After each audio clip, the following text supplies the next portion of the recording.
오늘은 어린이 주일입니다.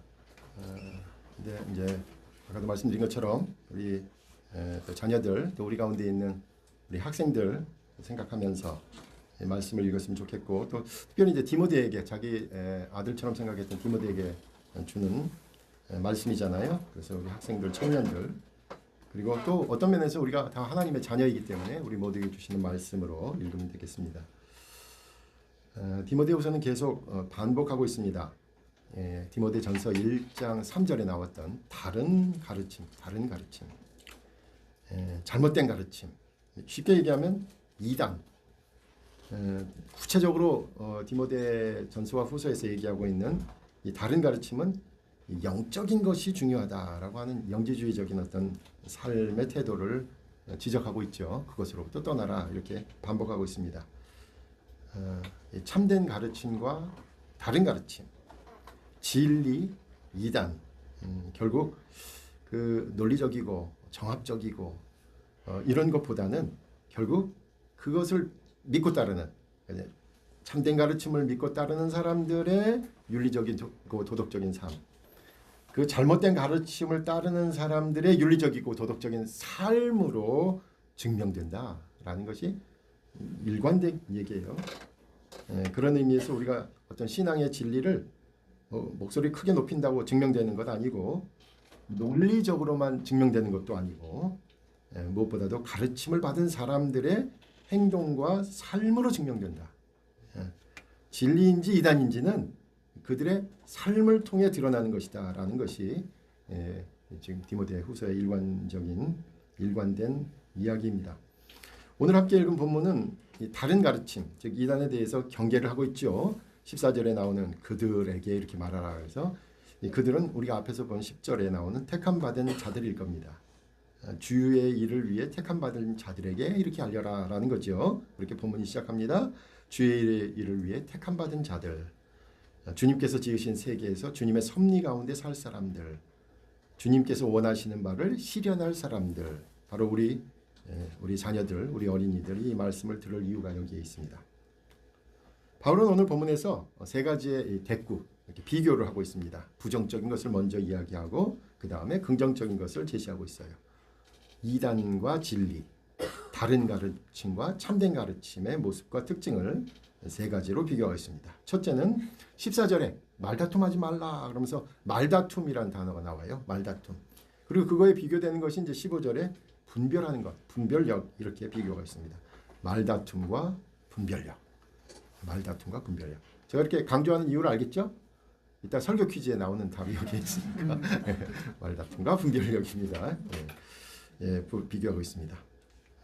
다른 가르침이 말다툼으로 이끈다는 거죠. 유익도 없고 듣는 자들로 망하게 한다, 이렇게 표현했어요. 여기서 바울이 부정적으로 말하는 이 말다툼은 과연 뭘 말할까요? 우리가 회의할 때면 어쩔 수 없이 다른 얘기들, 다른 의견들 있잖아요. 그런 서로 다른 의견들을 얘기하는 걸까요? 아니면 우리가 이제 성경 공부, 좀 이따가 우리가 공동체 성경 읽기 하면서 또 창세기 15장을 읽을 때 좀 다르게 해석하는 것이 있을 수 있잖아요. 그러면 다른 해석하지 말라, 회의할 때는 다른 의견 내지 말라, 뭐 이런 뜻일까요? 가만 생각해 보면 말다툼의 뜻은 이런 뜻이에요. 실체가 없는 말, 내용이 없는 말, 생각만으로 공허한 말다발, 이런 뜻이에요. 이단, 즉 다른 가르침의 내용이 만약에 우리가 지금 주장하듯이 영지주의적인 어떤 경향이라고 생각하면 좀 분명해져요. 특히 부활과 관련해서 우리의 영만 부활한다, 예수님께서도 영만 부활했다, 예수님은 순수하게 영적인 존재였다라고 말한다면 이 말다툼은 한마디로 이거죠. 몸이 따르지 않는 공허한 가르침을 말하는 거죠. 몸은 썩어질 거다, 몸은 악한 거다, 육체적이고 물질적인 것은 다 악한 거다라고 생각해 버리면 생각하기는 아주 쉬워요. 그렇지만 그런 생각에 따르게 되면 결국 이 말다툼을 일으키는 내용은 뭘 거예요? 몸이 따르지 않은 공허한 가르침을 가르치겠죠. 자신의 노력이나 희생이나 헌신은 없으면서 그럴듯한 제안을 합니다. 자신의 실제적인 투여와 헌신이 없는 예배나 교육이나 선교나 봉사를 말하겠지요. 그런데 무서운 것은 이 말다툼은 내가 말한 것이 이렇듯 공허함에도 불구하고 이 주장을 하는 사람은 끝까지 물어붙이는 당돌함, 체면 없음, 교만이 동반된다는 사실입니다. 그렇다면 그와 반대되는 분별력은 무엇일까요? 사실 이 분별력은 진리의 말씀을 알아채는 능력이겠죠. 그리고 진리의 말씀은 전달하는 수단이고요. 진리의 말씀을 실현하는 방법일 겁니다. 그 말다툼과 비교되는 이 분별력의 이 무엇일까를 고민하다가 제가 논문 하나를 심사를 했어요, 어제. 그러면서 거기에 미로슬라브 볼프라는 그 신학자의 얘기를 그 논문에서 인용하고 있는 내용이었습니다. 그 논문은 사실은 북한 교회가 교회로서 기능하고 있느냐를 쓴 논문이에요. 근데 그 미로슬라브 볼프의 얘기를 내면서 이분은 이제 내전을 경험했던, 전쟁 한가운데서 내전을 경험했던 사람인데, 우리가 진리의 말씀을 전하는 방법, 말다툼이잖아요. 지금 처음에 부정적인 게 말다툼이잖아요. 그것보다는 사랑과 설득이라는 표현을 썼어요. 사랑과 설득은 결국 상대방의 자유를 존중하면서 내가 믿고 있는 진리를 제안하라라는 거죠.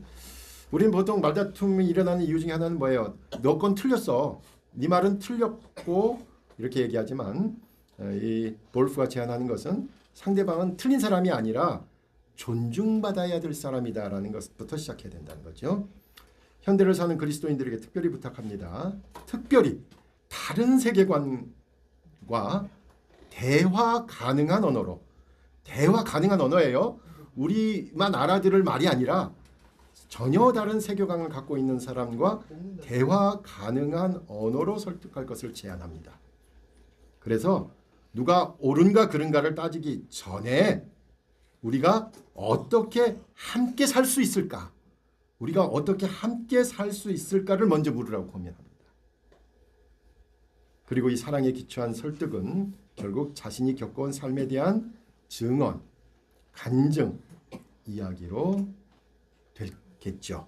이것이 공감을 얻을 수 있다는 거예요. 이것이 우리 안에 계신 예수 그리스도를 드러내는 방법이라는 것입니다.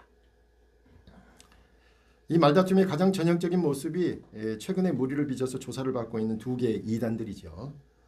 그리고 지금도 시내의 광장을 점령하고 불신, 선동, 혐오를 조장하는 이들이 여기에 해당할 것입니다. 이 분별력을 가지고 15절에서 바울은 인정받는 일꾼이 되라, 인정받는 일꾼이 되라라고 강조합니다. 인정받는 일꾼으로 하나님께 나아가라는 것이죠. 우리가 2장 시작할 때 주의 일을 맡은 자는 좋은 병사가 되어야 된다, 또 경기하는 자가 되어야 된다, 수고하는 농부가 되어야 된다라고 얘기를 했습니다. 좋은 병사, 경기하는 자, 수고하는 농부의 이미지는 오늘 인정받는 일꾼으로 나타납니다. 인정받는 일꾼은 삶이 배제된 공허한 말다툼을 하지 않습니다.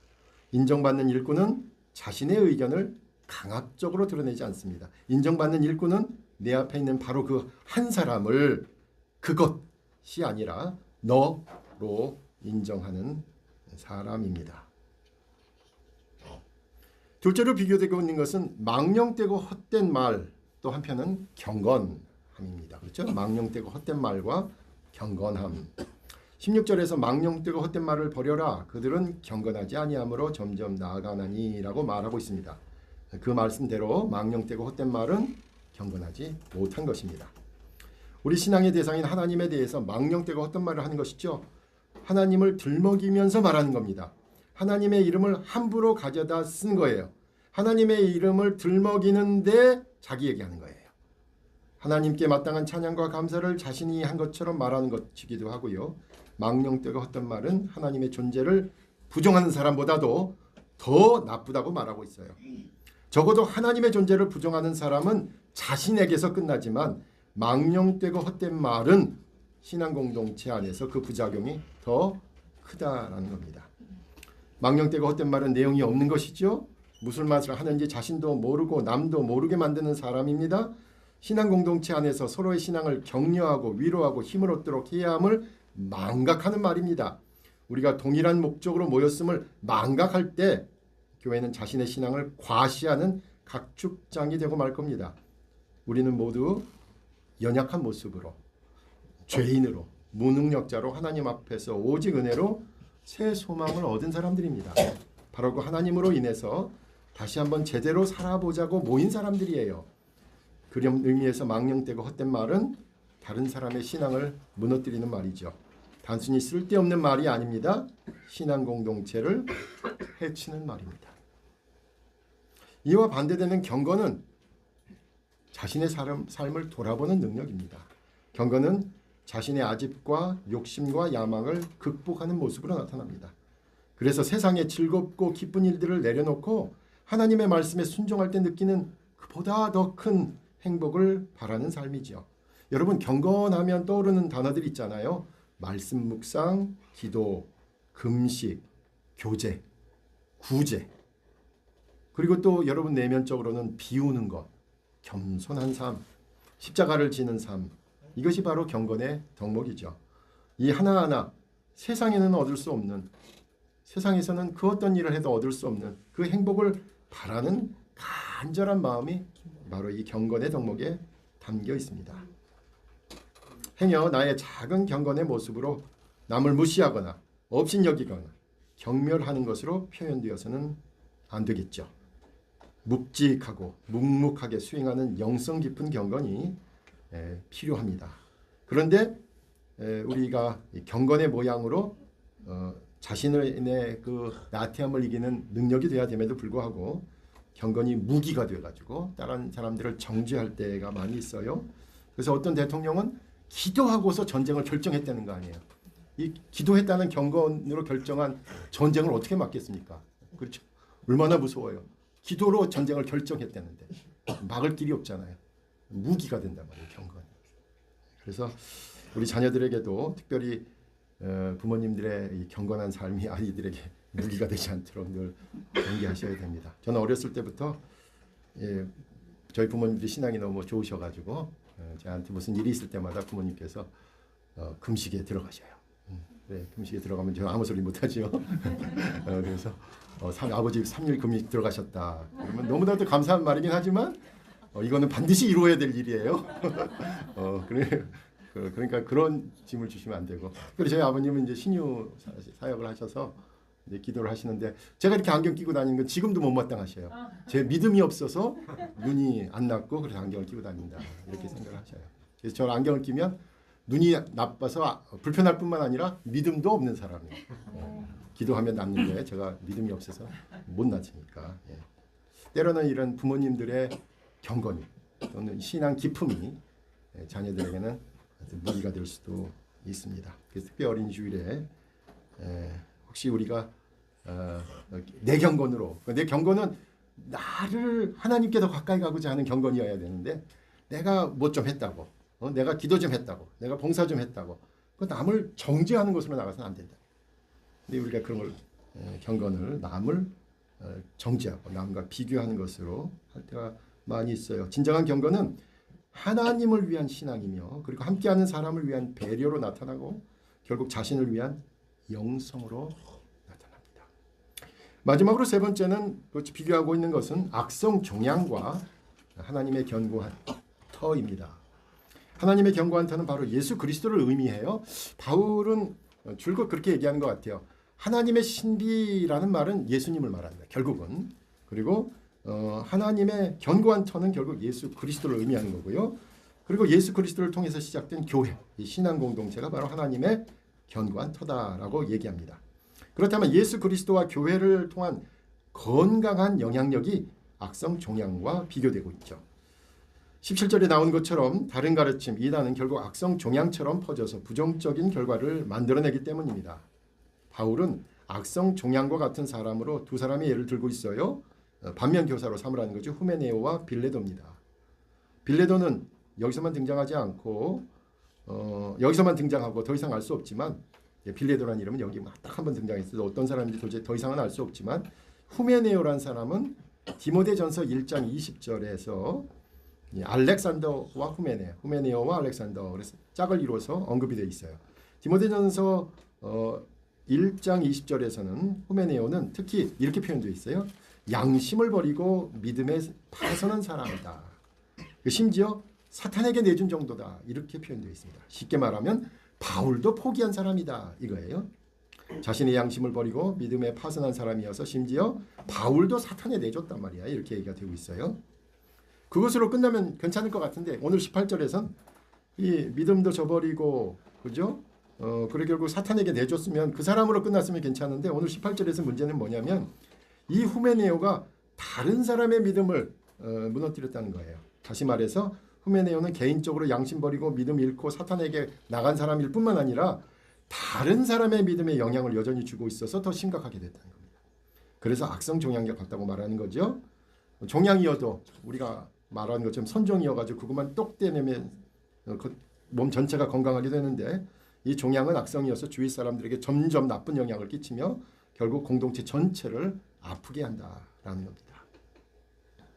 그렇다면 이제까지 세 가지의 부정적인 모습, 말다툼, 망령되고 헛된 말, 또 악성 종양이라고 말한 이 다른 가르침, 이단 잘못된 가르침의 내용은 과연 무엇일까요? 18절에 따르면 다른 가르침은 바로 부활이 이미 지나갔다라고 가르치고 있다는 거예요. 부활이 이미 지나갔다는 표현은 이겁니다. 부활이 이미 발생했다. 부활이 이미 성취되었다. 구체적으로 이들은 자신들이 영적인 깨달음, 이 영적인 깨달음을 얻었기 때문에 이미 부활을 경험했다라고 말했어요. 우리가 항상 조심스럽게 기대하고 소망하고 기다리는 이 부활, 도대체 뭔지 잘 모르잖아요. 근데 이 사람들은 이미 자기들이 영적인 각성을 통해서 자신들이 깨달았기 때문에 더 이상 새로울 게 없다라고 얘기했어요. 그렇게 영적인 교만을 키운 거지요. 그리고 자신들처럼 이 영적인 각성을 얻은 자들만이 구원에 합당하다라고 영적인 하이어라키, 위계 질서를 만들었습니다.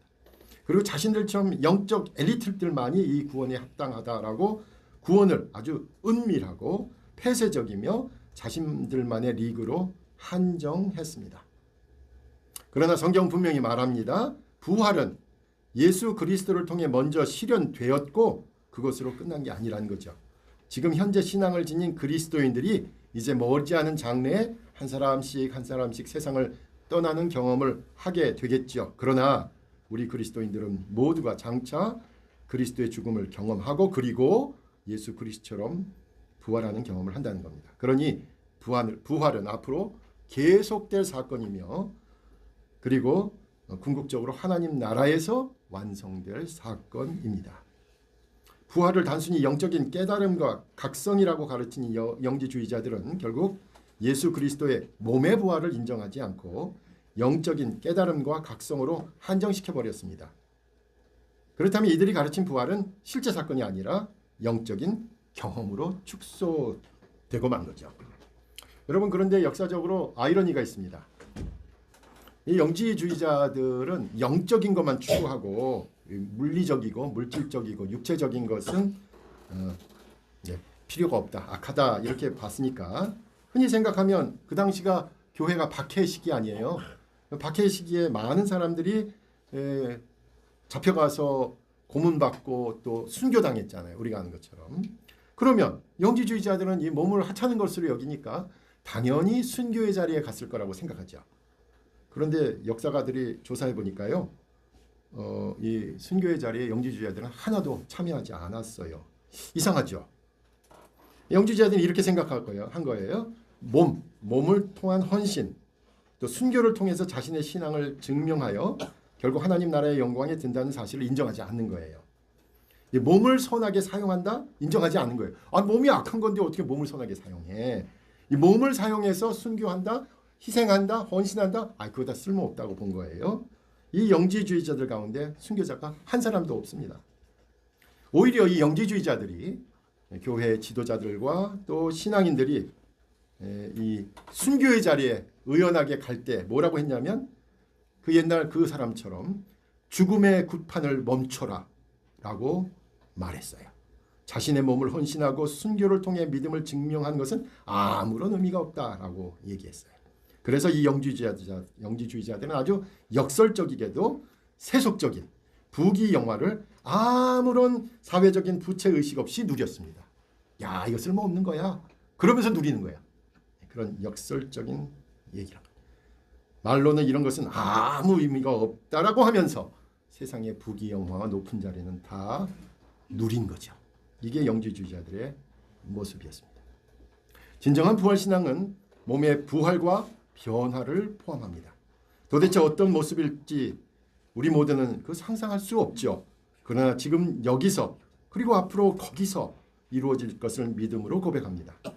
먼저는 우리가 사는 현재 시간과 공간에서 구체적으로 하나님의 말씀을 믿고 그 말씀대로 이 몸뚱이를 가지고 살아가는 것이 부활신앙입니다. 그리고 살아가는 사람을 떠나보내면서 우리가 느꼈던 그 깊은 좌절과 슬픔 가운데서 우리가 믿음으로 다졌듯이 머지않은 장래에 모두가 함께 마주할 것을 소망하는 것이죠. 그 하나님 나라에 대한 소망이 없으면 우리의 삶 자체가 아무런 의미가 없게 됩니다. 이제 19절에서 확고한 터가 되시는 예수 그리스도의 교회와 또 예수 그리스도와 교회에 인치심을 했다라는 얘기는 뭐냐면, 여러분 그 건물에 머릿돌이 있잖아요. 그 돌에다가 새기잖아요. 중요한 말을 머릿돌에 새긴다 이런 뜻이에요. 그 머릿돌에 새겨진 말씀이 오늘 결론처럼 제시됩니다. 두 문장입니다. 머릿돌에 두 문장을 새겼다 이거예요. 그것은 그건 뭐냐? 하나님께서 자기 백성을 아신다. 특별히 어린이 주일인 오늘 우리 집사님도 쭉 얘기하셨습니다만 참으로 좋은 하나님의 말씀입니다. 그렇죠? 우리 도윤이, 소윤이, 연우, 은석이, 정음이, 형주 그리고 현석이 하나님의 백성으로 삼으셨다는 거예요. 산이, 수린이, 예준이, 이래 하나님의 자녀로 알고 계신다는 겁니다. 여러분의 자녀들 또 여러분의 손주들 모두 다 하나님의 자녀로 알고 계십니다. 하나님께서는 영적인 깨달음이 있는 소수만이 아니라 값없이 주시는 은혜로 모두에게 구원을 베풀고자 하십니다. 이것이 복음의 첫 내용입니다. 하나님의 구원의 은혜는 우리의 어떤 자격으로 얻는 것이 아니라 우리가 아주 형편없는 모습일 때부터 우리에게 베푸신 은혜입니다. 그래서 놀라운 은혜이죠. 그래서 전혀 생각하지 못한 은혜입니다. 그래서 너무나 감격스럽고 감사한 은혜입니다. 이것이 첫 번째 문장의 내용이겠죠. 그리고 이제 하나님의 자녀로서 불의에서 떠나라라는 것이 두 번째 문장으로 머릿말에 새겨진 것입니다. 마음으로 하나님의 사랑을 받아들였으면 이제 우리의 몸이, 우리의 행동이, 우리의 삶이 하나님께서 기뻐하시는 모습으로 변해야 합니다. 더 이상 무관심과 무기력과 무감각한 삶을 살 수는 없습니다. 하나님께서 원하시는 몸으로 변해야 합니다. 그것이 하나님의 자녀의 모습입니다. 우리 자녀들을 생각할 때 아직은 서툴지요. 아직은 어리지요. 아직은 경험이 없습니다. 그러나 중요한 게 있습니다. 하나님의 자녀인 것을 잊지 말고 순간순간을 정직하게 대면하며 사는 것입니다. 하나님의 자녀로서의 자의식, 하나님의 자녀로서의 긍지, 그리고 하나님의 자녀로서의 믿음을 가지고 사는 것입니다. 요즘 나이가 든다는 것 가만 생각해 보니까 나이가 든다는 건 별거 아닙니다. 병이 생긴다는 그런 거죠. 쉽게 말해 우리 몸이 이제 장애를 갖게 되겠죠. 그런데 희망이 하나 있습니다. 저희가 지난번 금요일 날 우리 청년들하고도 같이 우리 누가복음 읽으면서 깨달은 것인데, 예수님의 모습을 보니까 예수님께서 기대하는 그 하나님 나라, 예수님을 통해서 우리가 기대하는 하나님 나라는 과연 어떤 곳일까? 그 예수님이 누구하고 같이 지내는가? 보니까 늘 병자들하고 갇혔어요. 늘 아픈 사람들과 같이 계셨어요. 늘 어린이들과 같이 계셨어요. 그러니 예수님을 통해서 가는 하나님 나라는 나같이 몸이 불편한 사람, 아픈 사람이 제일 먼저 가겠구나. 그런 생각이 들었어요. 그래서 늘 병자와 같이 하셨던 예수님이시기에, 어린이와 같이 하셨던 예수님이시기에 그 하나님 나라는 우리에게 더 큰 소망이 되고 분명한 소망이 됩니다. 그만큼 더 사무칩니다. 그런 의미에서 어린아이들도 그렇고 나이가 들수록 하나님 나라에 더욱 가깝습니다. 시간적으로 가깝다는 뜻이 아니에요. 더 적합하다는 뜻이에요. 우리가 몸이 불편해질 것이기 때문에. 그래서 더 적합하게 됩니다. 더욱 주님을 의지하게 됩니다. 우리의 몸으로 인해 더욱 절실해지는 하나님 나라, 우리의 연약함으로 더욱 간절한 하나님 나라, 우리의 불완전함으로 더욱 분명한 하나님 나라이기 때문입니다. 말씀드린 대로 하나님의 견고한 터는 바로 예수 그리스도와 교회입니다. 바위처럼, 그리고 그 바위에 새겨진 것처럼 하나님께서 저와 여러분 한 사람 한 사람을 아십니다. 그리고 우리에게 구원을 베푸셨으니 이제 불의에서 떠난 생활을 해야 할 것입니다. 하나님 나라를 순수하게 받아들이는 우리 아이들부터, 그리고 하나님 나라가 점점 사무치는 어른들까지 모두 부활의 소망으로 하루하루를 기쁨으로 사는 우리 모두가 되었으면 좋겠습니다. 그렇게 하나님 나라의 기쁨과 행복으로 아름다운 가정을 이루는 이 가정의 달 한 달이 되었으면 좋겠고요. 특히 우리 아이들이 오늘 제가 말씀드린 분별력, 경건함, 또 하나님의 견고한 터에 뿌리를 깊이 내리기를 간구하는 저와 여러분이 되시기를 간절히 부탁드립니다. 기도하겠습니다. 아버지 하나님, 우리의 자녀들을 생각하면서 말씀을 대했습니다. 주님, 말씀 가운데 있는 것처럼 하나님의 자녀로서 우리의 자녀들이 우리 인간의 욕심이나 부모들의 야망이 아니라 정말로 하나님이 기뻐하시는 이들로 자라갈 수 있도록 늘 함께하여 주시고, 우리 아이에게도 늘 성실하게 대하시고 우리를 그 어려운 순간에서도 붙잡아 주셨던 그 하나님께서 우리 아이들 그 어떤 순간에도, 그 어떤 상황에도, 그 어떤 시간과 장소에서도 늘 함께 하실 것을 믿고 나아가는 우리 부모들 될 수 있도록 인도하여 주시옵소서. 예수님의 이름으로 기도합니다.